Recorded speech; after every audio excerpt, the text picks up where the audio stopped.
खुलुमबाय मोनाबिलिनि गोजोन हामलायनाय बयनिसिमबो जासिहरग्रोबाय।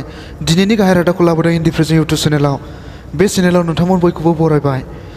गाहाय रादाब प्रमद बर'खौ रायनानै हाग्रामाया मोनबो मुलाम्फा गैया। थांनाय 15 बोसोराव रायजो राजाया हाग्रामाखौ सिनायबाय। प्रमद बर' सारनि बिबुंथि। बे रादाबखौ दैथायदों बड'सा थान्दै मुसलपुरनिफ्राय। अजद आरो फिन अजद होलायनायजों रायजोनि राजखान्थिया जोबोरैनो नोजोर होथाव जादोंसै। बिटिसिनि गाहाय एबा बिपिएफनि आफादगिरि हाग्रामा महिलारिया एबसुनि आफादगिरि प्रमद बर'नि हेंथायै सोदोमस्रि गैयै बिबुंथि लाखिनायनि उनाव बे खेबाव हाग्रामानि हेंथायै जोबोरैनो खुद्रिखांदों आरो अजद दिखांफिनदों। एबसुनि आफादगिरि प्रमद बर'आ फोसावदिंनायनि थाखाय मोनसे इसु गैयैलाय हाग्रामा महिलारिया प्रमद बर'खौ टारगेट खालामनानै लादों होनना महिलारिनि सायाव फिन अजद लाबोयो। एबसुनि आफादगिरि प्रमद बर'आ बिथाङा बुंबावोदि हाग्रामा महिलारिया एबसु आरो प्रमद बर'खौ रायोब्लानो हाग्रामा महिलारिहा मोनबो मुलाम्फा जाया। बेनि गेजेरजों समाज एबा हाग्रामाहा मोनबो मुलाम्फा गैया।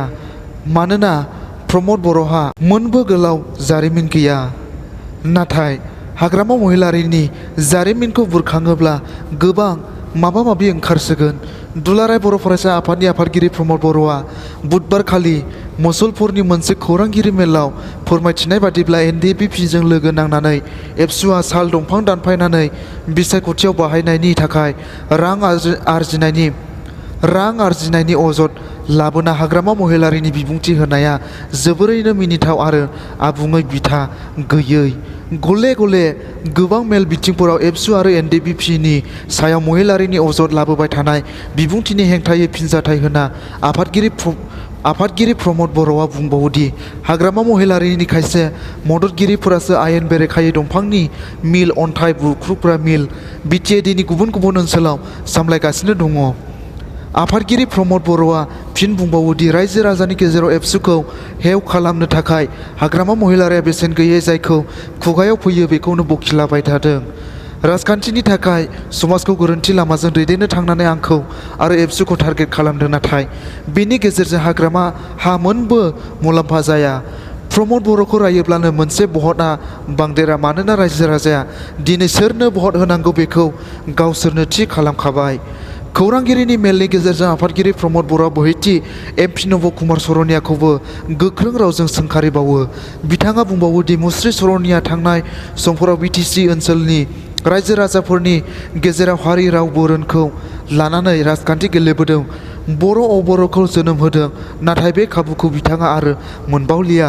2019 मायथाइयाव बिटिसि नाङैनो बर' अबर'नि गेजेराव सोखावनाय बायदिया मोनबो जायगा मोननाय नंबावलिया।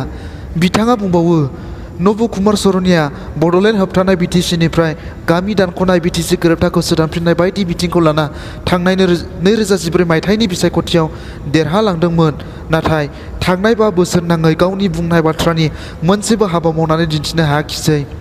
बेबादिनो क'क्राझार लकसभा बियाबनि जौगाखांनाय लाबोनायाव आबुङै फैमाल जादों। बेखायनो रायजो राजाया बे खेबाव सरनियानो थार फिननायखौ होगोन।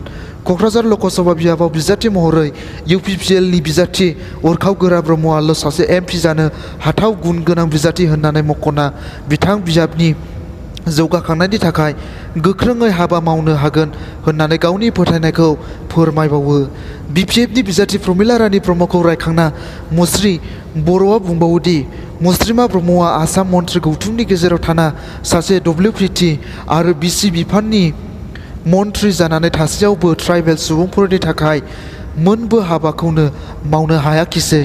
बेखायनो प्रमद बर'नि सोंथि मन्त्रि जासेयावबो ट्राइबेल माहारिनि मोनबो हाबा मावनो हायै मुस्रिमा प्रमिला रानि ब्रह्मआ एमपि जानानै मा हाबा मावहैगोन?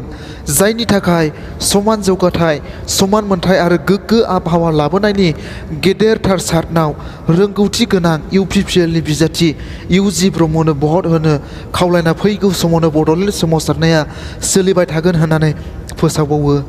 नोजोर होथाव बाथ्रादि बिसायख'थिया जेसेबांनो खाथि सफैदों एसेबांनो बिपिएफनि गाहाय हाग्रामा महिलारि आरो एबसुनि आफादगिरि प्रमद बर'नि गेजेराव जानाय बिबुंथिनि दावहाया थारैनो बयनिबो नोजोराव सोमोनांहोदों।